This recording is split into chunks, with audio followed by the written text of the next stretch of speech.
Hello guys, once again it's Matt and today we have another video. Thank you all the members of the Patreons, make sure to subscribe and let's get into it guys. And today we are going to continue this series of videos on the tech trees and the future of tech trees. Basically we talk about how the future of a tech tree would look like if Gaijin adds some of the stuff that can be added. Of course we cannot always foresee what it's coming. For example, the object 775 was never really even a thought that it was going to be added, especially in the tech tree. So they always surprise us, all right? But yeah, this is my idea, my personal idea, and together with some of the mods, that what it would look like, the future of the Soviet tech tree. If I'm not mistaken, I already did the American one, so you can check it out. I will leave it in the card above. But yeah. This is going to be the Russian/Soviet vehicle. So we start from the left over here on rank 6. Of course, the first tank that we need to talk about is the T-72 Ural, or whatever you want to call it. The original T-72 from 1973. Around 5,500 of them, or something along those lines, were built until 1979 when it was substituted by the T-72A. And it's the original T-72. I mean, it's a decade almost of production. I mean, not a decade, like 6 years of production. More than 5,000 vehicles being produced. So why isn't this thing added, Gaijin? Come on, add the T-72 RAW. It can be even 9.0 vehicle or something like that. It would be very, very cool. It would be very similar to the T-72A, but with weaker armor. And instead of having laser, distance measurements, laser rangefinders, it would have an optical coincidence-based sighting system. It has the same 125mm, but in its early modifications, uses the BM-15 and later the BM-22 in 1976. Everything should be very similar. So remember, the armor would be weaker, the rangefinder would be weaker, and the armament would be basically the same. For the heavy tanks over here, nothing too crazy. And then for these ones, we can have the 2S-23, also known as the Nona. It is basically a BTR-80, but instead of the turret that it has an actual 120mm 2A51 mortar that can fire HE smoke rounds and even the KM-8 gram laser-guided ammunition. It could penetrate 600mm of steel in 1 kilometer. So it is basically just a mortal, so a howitzer kind of situation. It's in between a howitzer and a mortal, but it can actually fire ATGM, so it could actually be very, very good if you ask me. Nothing else to be added over here, but in the premium side of things, we could have the T-15 M6. The T-15 M6 is a radical upgrade on the T-55. Basically, it has a longer chassis with 690 horsepower, so much better than before. A complete turret redesign to be able to use an automatic loader using the 2A46M 125mm main gun from T-72B. Also, it has an protection increased to the T-80U level, with an option of using either the Sphere ATGM or the Reflex, and the combat weight would be around 43 tons. So it is basically a very, very heavily upgraded T-55, and it would be very cool to see something like that, especially with the 125. Then we have right down here as an event vehicle maybe the T-62M from 2022, OBR 2022. There isn't a lot of information about this, but we know that it has a new rangefinder, so a new fire control system in general, a new optic systems with thermals. So it would be a T-62M, very similar to the M1 we have here, with thermals. If they decided to utilize the MV as an upgrade, it would be using the ERA as well. So you can be a very fun vehicle. Same 115mm, probably the same uranium BM-28, I think it is, used in the original T-62M. But yeah, it would be the one that it's being used right now in a certain war, okay? Then we go for the rank 7. Nothing too crazy on the T-72s over here. There's a lot of versions. We already have the like 85 version of the B.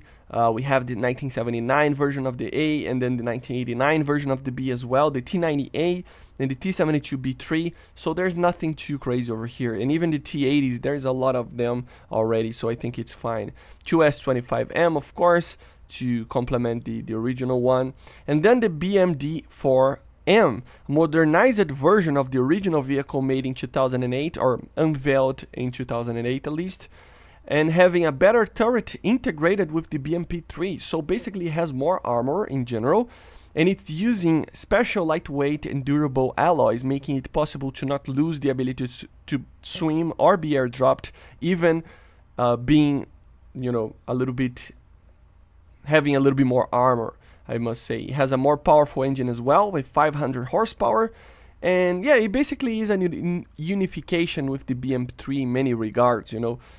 It's a modernized one, of course, compared to the original BMP3s, but still, it is basically just making it a lot easier to produce the tank and etc., right? Then we have some BTRs.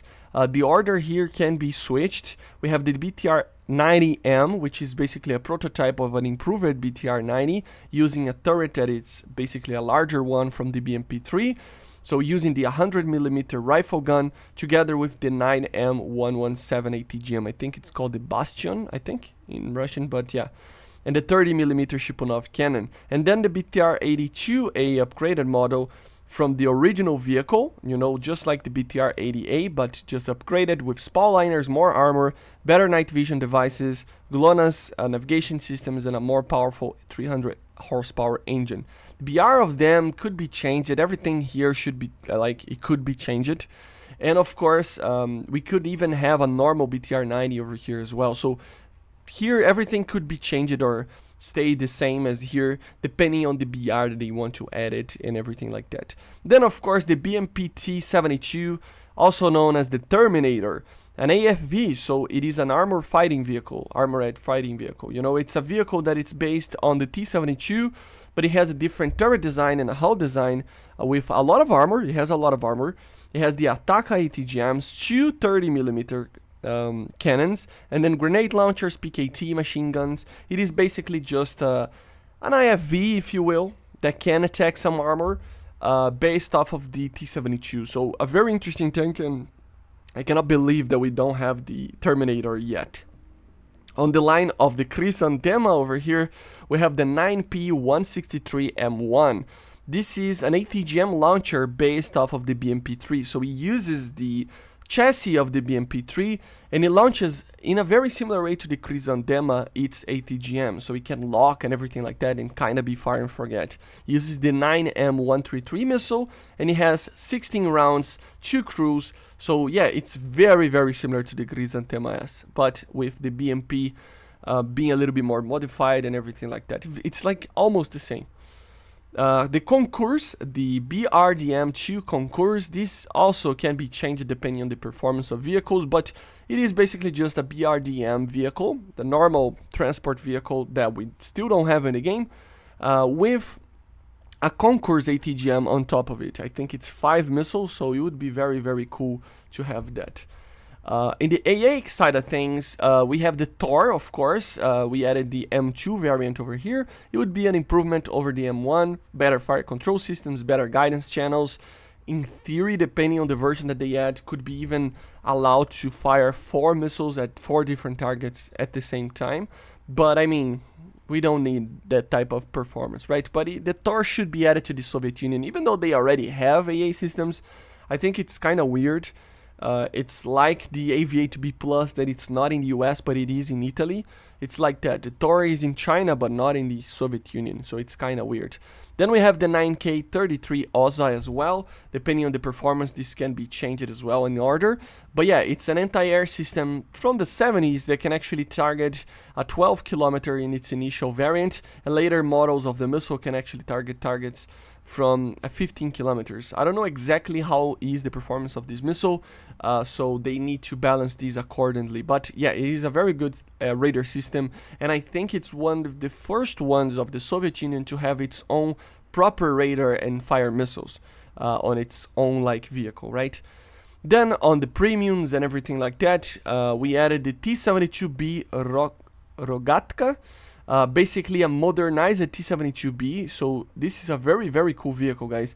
It is using a new fire control system, thermal sighting. So imagine a T-72B but with thermals, a new 125mm gun, very similar to the T-90A, so allowing it to use better and more modern, longer ammunition, so the Svinets and something along those lines.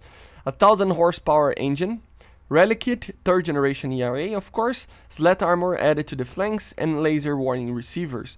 It is just a prototype, but it would be a cool event vehicle. And then we go for rank 8 that was added in the latest patch. We start off with the T-72B3M, modernized version of the T-72B3, and remember, this thing actually is already in the files if I'm not mistaken.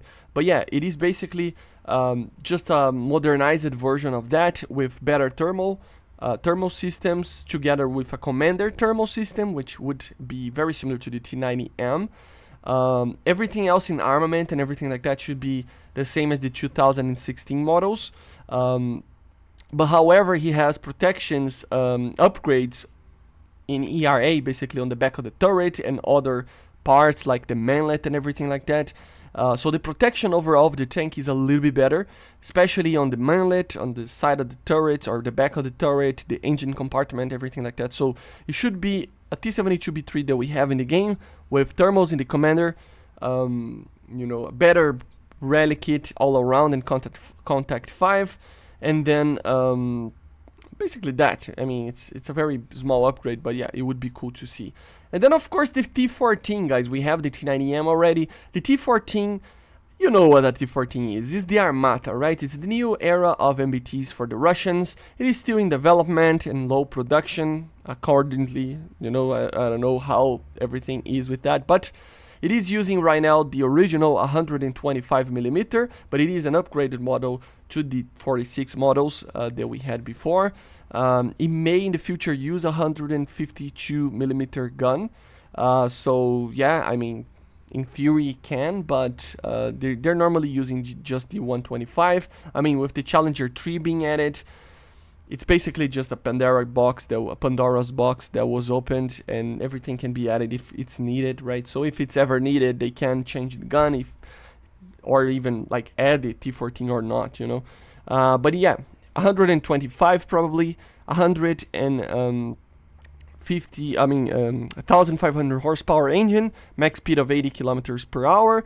The protection would be very good, but it would still have some weak spots like the lower glacis, and it doesn't have any crew members on the turret. So it is a larger tank, so the crew stays on the hull and the turret is unmanned. So you can do, you know, so much damage in the turret itself.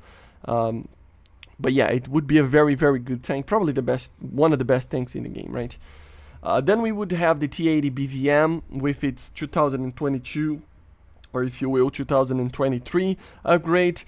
Basically the same tank that we already have, but with better systems like new thermals and a new anti-jamming system for drones, or basically a jamming for drones, not anti-jamming, and a cage on top, or basically a little house on top of the tank to protect against top-down attacks, drones, everything like that. So very similar, but with better thermals and the protection above the turret. The BMP-3 Dragoon would be a very interesting one. It is basically one of the latest models of the BMP-3, but it has an unmanned turret, very similar to something like the 2S-38. So depending on the version that they want to add, it can have the same type of turret as before, or different turrets, like the 57mm here. So yeah, it depends on what they would want to have here. They say even in some sources that it has one 125mm that could be added here, similar to something like the Sprut or something like that probably. So yeah, it would be very cool, unmanned, so it would be a little bit more survivable on the turret. Not that the turret is the main hitting spot of a BMP-3, right? The T-15s, of course, new generation. I mean, it's problematic. I mean, the status of the program is unknown. It might be even cancelled, but it is a cool vehicle. that could be added. It is based off of the T-15 originally on the chassis itself, and it has basically 3 variants. On the IFV variant, it actually has good guns, so a 30mm, for example, and Cornet launchers. You can even have a 57mm in theory, depending on the module upgrade that they do. So yeah, 1,500 horsepower, 70 kilometers per hour maximum speed, and yeah, it should have a fairly good amount of protection, especially against chemical stuff. So it would be basically the evolution of the BMPs, BMDs, and everything like that. It should be actually, substituting those older vehicles. And the heavy IFV over here would be basically a version that has better missiles or everything like that. They can basically add 2 variants of it if they want to, right? Because of the all modules that these tanks can actually receive. Then the 9P 163M3. Same vehicle as before, but with better missiles. The Cornet EM, basically a gas 2-9er 75 4x4, the one that we have in the snow map, the Antarctic map there, but with the Concours EM missile on the top. Would be very cool, like light, very fast ATGM launcher.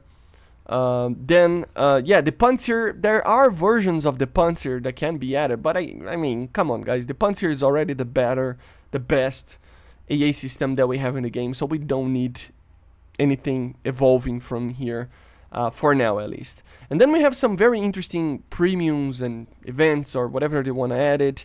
The Kahar, for example, which is an Iranian tank built after a failed negotiation with the T-90M from the Russians. It has a 125mm gun, same as in the Russians. It has composite armor, ERA, similar to something like the Rally Kit apparently. It has 51 tons, and it's very similar to something like the T-90M in looks. But they say it's different. Laser warning receivers, some sources claim it has at least 1,000 horsepower, and it should have around 70 kilometers of max speed. So an interesting, like, based off of Russian vehicle, we have the M84 AS1, basically a severely modernized T84, or M84, sorry. The M84, remember, is based off of exported models of the T72s. So it is basically just a T72 that is very much a modernized tank. So 125mm gun, ERA very similar to the Russian ones, 80 kilometers per hour of max speed. So yeah, it would be a very, very cool tank. And the last one would be the Kurganets 25. So this one, it is being developed by the Russians to replace the BMP, BMD, and the MTLB, being a lighter version, or just a lighter vehicle than the T-15. So although this is the IFV, the Kurganets 25 would be the AFV, right?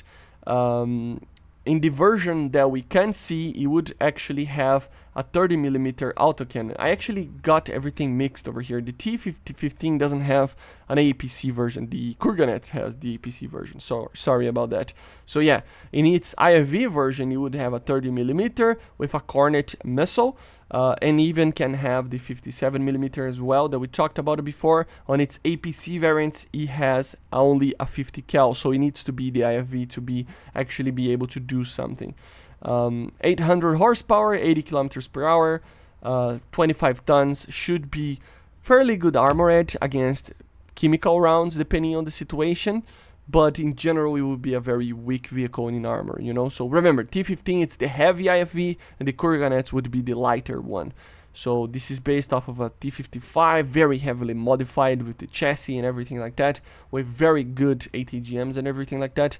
And this one should be a lighter version, very easy to kill and etc, right? And this would be kind of what we can see in the future. There are a lot of other tanks that can be added, a lot of prototypes especially. I try to stay away from prototypes or everything like that where I could, but yeah, there is a lot of prototypes, a lot of tests and everything like that could be added. And there's always here and there a vehicle that could be added even without some, some of these additions. So like I said, the BTR-90 is one. The older BMDs could be added before these ranks, like a rank 5 we could have or even in a rank 6 we could have the BMD-2, we could have the BMD I don't know, the BMD4 we already have. So it can have some other vehicles over here, but I think this is a very good wrap it up of what the Russian tech tree could look like in the future. I hope you enjoyed. Make sure to subscribe and check out the other videos that I have about tech trees. I always have a lot of them. And yeah, I'll see you guys on the next one. Make